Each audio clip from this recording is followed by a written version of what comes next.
Je vais appeler maintenant le collectif Oyapoc, qui est un collectif d'architectes qui a monté, ils ont monté leur agence en janvier 2016. Ils ont travaillé sur le site de Montreuil, donc Mathieu Garcia, Adrien Mondine et Florent Descola.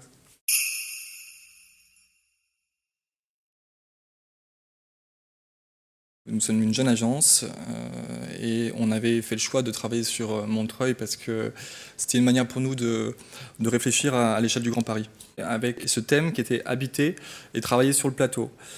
Ce plateau, aujourd'hui, il est un peu isolé par rapport au reste de la ville, il est déconnecté. On a le bas Montreuil et le quartier de la mairie qui aujourd'hui profitent de la présence du métro et qui finalement est considéré un peu comme un arrondissement parisien. Mais ce secteur qui est le Haut-Montreuil, lui, il est un peu plus éloigné et il y a une rupture encore plus importante qui est vraiment symbolisée par, et puis même physique, qui est représentée par l'A186.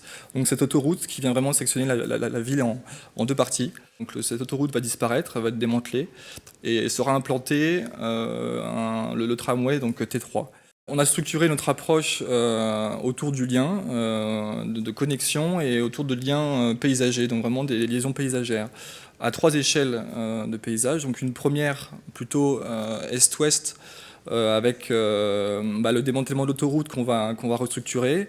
Une seconde où on est vraiment plutôt sur un rapport nord-sud, avec le lien entre le futur métro et puis le tramway, et donc sur un jeu de reconnexion avec l'existant et de valorisation. Et puis une échelle, donc là on est vraiment à l'échelle du quartier, et une échelle plus fine, vraiment on est à l'échelle de l'îlot, où là on va interagir sur le parcellaire et se poser la question de comment réintégrer l'agriculture en ville. Donc voilà, une vue de cette actuelle autoroute qui demain sera démantelée, et une partie sera dédiée donc à l'emplacement du tramway, donc comme vous pouvez voir en orange.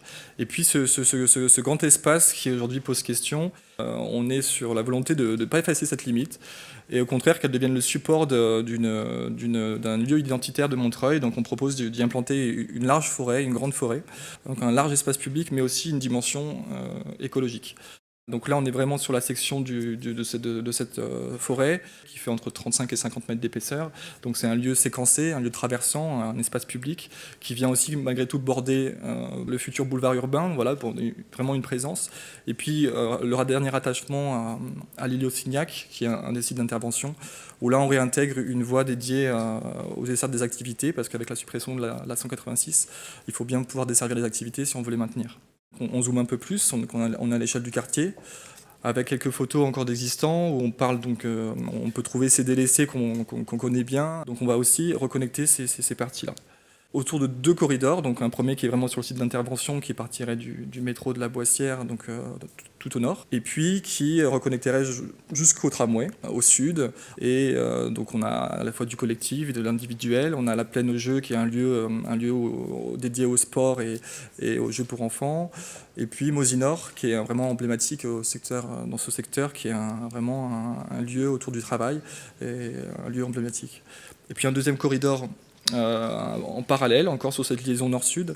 Donc une première pierre a été faite sur la ZAC Boissière à Cassia. Et donc c'est reconnecter ce projet qui se trouve au nord, le site des Roches, donc un site d'intervention européen, les terrains de sport qu'on peut y trouver aussi le long, et le secteur Saint-Antoine, mur à pêche. On va maintenant développer dans le détail au niveau de l'architecture et de la parcelle, comment est-ce qu'on prolonge cette idée de lanière cultivée, de lanière paysagée. Donc ce qu'on a appelé lanière bâtie et lanière cultivée.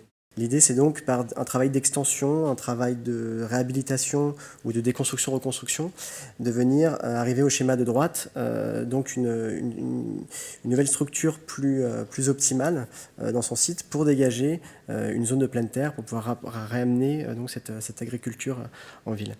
Donc on voit ici l'éclaté volumétrique de typologie qu'on propose. Donc arrêt de chaussée en marron, ces zones d'activité, une fois qu'elles ont été étendues, rénovées ou reconstruites, leur extension au sous-sol de parking et de stockage de manière à libérer les zones de pleine terre de part et d'autre. Sur ce socle d'activité viennent se poser les plots de logement et les barrettes de logement par lesquels on rentre par des escaliers qui viennent longer le mur des activités, qui se dégagent sur des terrasses en bénéficiant donc de la surface de toiture des activités, pour finalement avoir plus l'impression de rentrer dans son logement en toiture plutôt que de passer par un hall d'immeuble et d'être sur du collectif. Donc rapidement, sur chacun de ces 3 sites, sur le site de Boissière ici, dont on voit la perspective en bas, l'idée c'est de s'adapter et d'offrir des activités liées à l'arrivée du métro qu'on voit au bout de la rue ici, et donc de dégager plutôt des rez-de-chaussée les plus transparents et les plus poreux possibles avec des commerces qui permettent de redonner un statut plus urbain au boulevard de la Boissière, de diffuser aussi et de trouver son pendant végétal avec les champs de traverse qu'on voit derrière, des bureaux dans les étages et des plots de logement qui chapeautent le tout. Sur le site des Roches, on est cette fois-ci sur un îlot très vaste qui est composé quasiment uniquement de locaux d'activité. Donc notre réflexion, c'est plutôt celle d'apporter une offre de logement rapidement pour pouvoir redonner ce statut plus urbain aux activités et les reconnecter donc, au reste de la ville. Et donc l'idée étant d'arriver à terme à cette image qu'on voit en bas, où la lanière cultivée, c'est aussi le cheminement pour rentrer chez soi à travers ces escaliers qu'on voit sur les façades nord à gauche. C'est aussi, on se sert du support du mur de fond des activités en double hauteur pour venir faire planter les cultures de cette lanière. Et puis dans les étages, on voit les logements et leurs terrasses et leurs balcons qui donnent au sud sur ces lanières cultivées.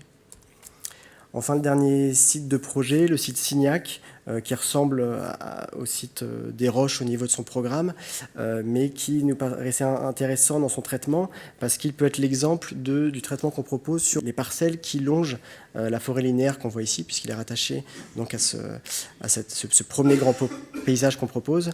Et donc l'idée, finalement, on le voit sur ces coupes, c'est que plutôt que d'étendre l'emprise bâtie de cet îlot avec une nappe horizontale, et finalement à densité égale, il nous paraît plus intéressant de réduire l'emprise de l'îlot et de venir trouver des verticalités qui vont communiquer finalement avec le grand paysage qu'on voit en bas de la forêt linéaire.